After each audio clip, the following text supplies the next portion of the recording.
हाय, मैं हूँ अमृता और आज मैं हाजिर हूँ एक कॉस्मिक हॉरर मूवी लेके द वॉइड, जो कि कम बजट में बनाई हुई मूवी है। 2016 में रिलीज हुई थी। दोस्तों, अगर आपको द थिंग इस मूवी का एक्सप्लेनेशन पसंद आया होगा या फिर स्ट्रेंजर थिंग ये सीरीज पसंद आई होगी ना, तो ये मूवी आपको जरूर पसंद आएगी। लवक्राफ्ट की कॉस्मिक हॉरर जैसे ये मूवी है।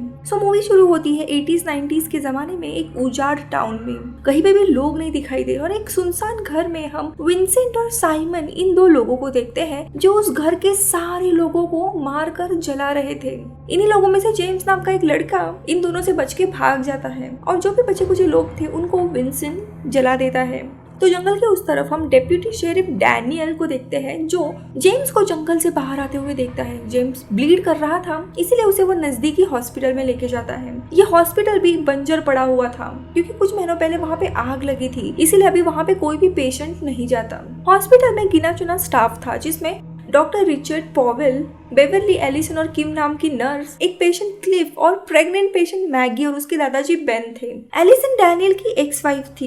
दरअसल कुछ ही महीनों पहले एलिसन का अनबॉर्न चाइल्ड गुजर जाने के बाद इन दोनों का डिवोर्स हुआ था। अब डैनियल हॉस्पिटल में आने के बाद डॉक्टर जेम्स को चेक करते हैं और थोड़ी देर के बाद एलिसन डैनियल से मिलने के लिए आती है, उसे कॉफी देती है। अब थोड़ी देर के बाद हम नर्स बेवरली को देखते हैं जो कि काफी अजीब हो गई थी और काफी ब्रूटली अपने हॉस्पिटल के एक पेशेंट क्लिफ को मार देती है और वो खुद की भी स्किन काट रही थी, इसलिए डैनियल उसे शूट करता है। लेकिन तभी डैनियल को काफी अजीब विजन्स आने लगते हैं, जैसे कि काला आसमान, समुद्र का पानी मानो थमसा गया है और वो बेहोश हो जाता है। थोड़ी देर के बाद उसे जब होश आता है तभी वहाँ पे दूसरे पुलिस ऑफिसर मिचेल आए हुए थे जिसे जेम्स से पूछताछ करनी थी क्योंकि उसके घर पे पूरी आग लगी थी। अब ये सब कुछ चल ही रहा था, तभी और पुलिस स्टाफ बुलाने के लिए डैनियल अपने कार के पास जाता है। लेकिन तभी कुछ सफेद कपड़े पहने हुए कल्ट के कुछ लोग आते हैं और डैनियल पे वार करते हैं। वो बहुत जख्मी होते हैं और कैसे तैसे वापस वो हॉस्पिटल में आता है और देखते ही देखते ये कल्ट के जो भी जितने लोग थे वो हॉस्पिटल के आसपास इकट्ठा होते हैं।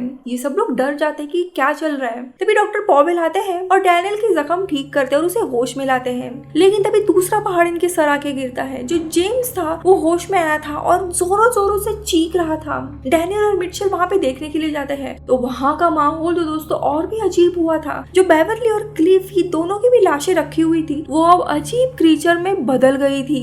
कई सारे टेंटिकल्स थे उस क्रीचर को, काफी अजीब आवाज में वो चीख रही थी। अब डैनियल जेम्स की सलाखें तोड़ के जेम्स को बचाता है और उस रूम को लॉक करके पैनिक स्टेट में ही बाहर आता है। लेकिन उसी दरमियान विंसेंट और साइमन, जिन लोगों ने उस घर को जलाया था, वो भी उस हॉस्पिटल में आते हैं एंड सबको गन पॉइंट पे पकड़ के जेम्स को मारने के लिए कहते हैं। लेकिन तभी जेम्स मैगी, जो कि प्रेग्नेंट लड़की थी, उसे हॉस्टेज रखता है। डॉक्टर पॉवेल एकदम से पैनिक हो जाते हैं मैगी को पकड़ा हुआ देख और वो जेम्स के नजदीक जाते हैं तो जेम्स मेन डॉक्टर को ही मार देता है। तभी वो क्रीचर अजीब आवाज निकालते हुए बाहर आता है और वो मिचेल को खींचता है और दूसरी जगह लेके जाता है। वहाँ पे मिचेल के पूरे शरीर में वो अपने टेंटिकल्स घुसाता है। ये देख के विंसेंट और साइमन खुद भी चौंक जाते हैं कि ये क्या था और वो उस क्रीचर को देखने के लिए जाते हैं, अपने गन से उसको मार डालते हैं। मिचेल का भी शरीर वैसे ही हो गया था। इस पूरे क्रीचर को आग लगा के हॉस्पिटल के बाहर डाल देते हैं। उसके बाद डैनियल जेम्स को एक जगह पे लॉक करता है। विंसेंट साइमन के साथ बात करता है कि मुझे लगता है हमें इस पूरे हॉस्पिटल को आग लगा के जलाना चाहिए ताकि ऐसा क्रिएचर और ना पैदा हो। लेकिन एलिसन की सुनती और इनका आर्ग्यूमेंट शुरू हो जाता है कि हॉस्पिटल में एक प्रेग्नेंट लड़की है, मुझे उसे बचाना है। लेकिन विंसेंट उसे होश में लाते हुए कहता है कि मैडम बाहर देखो, बाहर कोई भी जगह सेफ नहीं है। ये कल के लोग पूरे हॉस्पिटल के बाहर आए हैं, मानो हॉस्पिटल में कोई हॉर्न बज रहे हैं। दोस्तों, यहाँ पे हॉर्न बजने का एक रेफरेंस दिया गया है। जब भी कयामत यानी अपोकलिप्स आने वाला होता है हमारे दुनिया पे, तब हमें वार्न करने के लिए एंजल्स हॉर्न बजाती है। यही मूवी में बताया गया है कि अभी इनके ऊपर अपोकलिप्स आने वाला है। अब जो भी सिचुएशन है उससे बचना था, इसीलिए डैनियल सोचता है कि उसके कार में उसकी जो शॉटगन पड़ी है उसे लेके आते हैं। उसके साथ विंसेंट एंड साइमन भी जाता है। जब डैनियल गाड़ी से गन ले रहा था तभी कल्ट के मेंबर आते हैं और साइमन के ऊपर हमला करते हैं। लेकिन डैनियल सही टाइम पे पहुंच के उन मेंबर्स को मार डालता है और तीनों भी हॉस्पिटल के अंदर आ जाते हैं। तो दूसरी जगह मैगी को काफी दर्द हो रहा था, इसीलिए एलिसन बेसमेंट से मेडिकल का सप्लाई लाने के लिए जाती है। कॉरिडोर पूरा साफ था, लेकिन वहाँ पे अचानक से कोई आदमी आता है और दोस्तों एलिसन गायब हो जाती है। डैनियल जब हॉस्पिटल के अंदर आता है तब देखता है एलिसन गायब है। सिर्फ मैगी, बेन और किम ही थे। अब एलिसन को ढूंढने के लिए विंसेंट उसके साथ चला जाता है।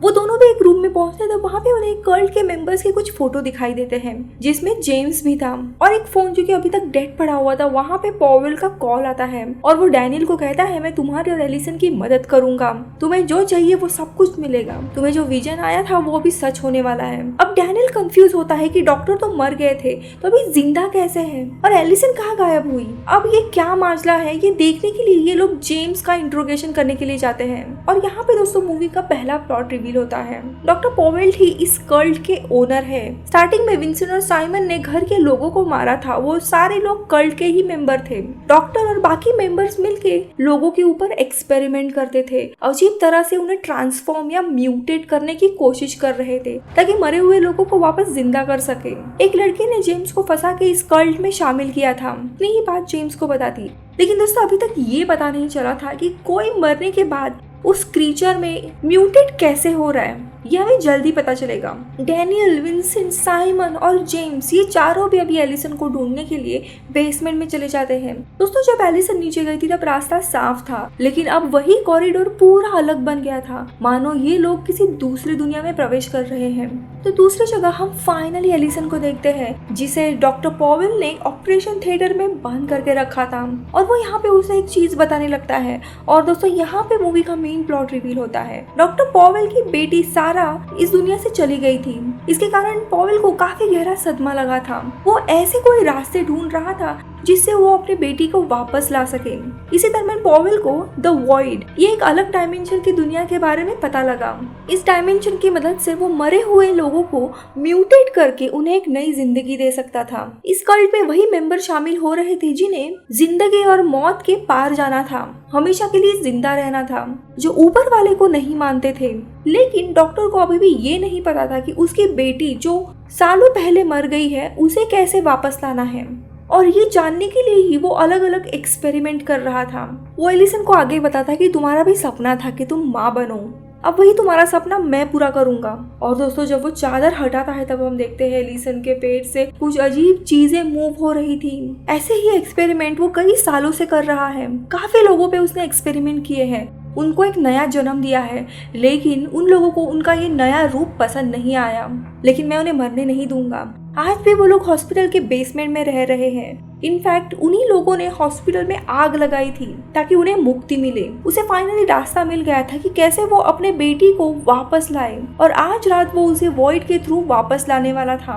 यानी दोस्तों जैसे स्ट्रेंजर थिंग में दिखाया गया था एक अलग डायमेंशन की उसकी एक पावर होती है, वैसे ही इस मूवी में भी वॉइड में काफी अलग पावर्स थी जिसका यूज करके एक अलग चीज क्रिएट करना चाहता था। अब यहाँ पे एलिसन को ढूंढते हुए ये चारों लोग नीचे एक रूम में आते हैं जहाँ पे जमीन पे बहुत बड़ा ट्रायंगल बनाया हुआ था। अब विंसेंट के मना करने के बावजूद ये लोग आगे बढ़ते हैं और उन्हें अगले रूम में हजारों की संख्या में ऐसे अजीब क्रीचर दिखाई देते हैं। यानी यही वो लोग थे जिन पे डॉक्टर ने एक्सपेरिमेंट करके उन्हें म्यूटेट किया था।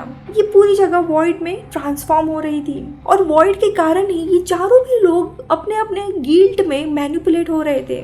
जैसे विंसेंट एंड साइमन एक अपने घर के अलग दुनिया में चले जाते हैं और यहाँ पे उन दोनों की स्टोरी रिवील होती है। विंसेंट की पत्नी और उसके छोटे बच्चे को इन्हीं कल्ट के मेंबर्स ने मार डाला था उन पे एक्सपेरिमेंट करके।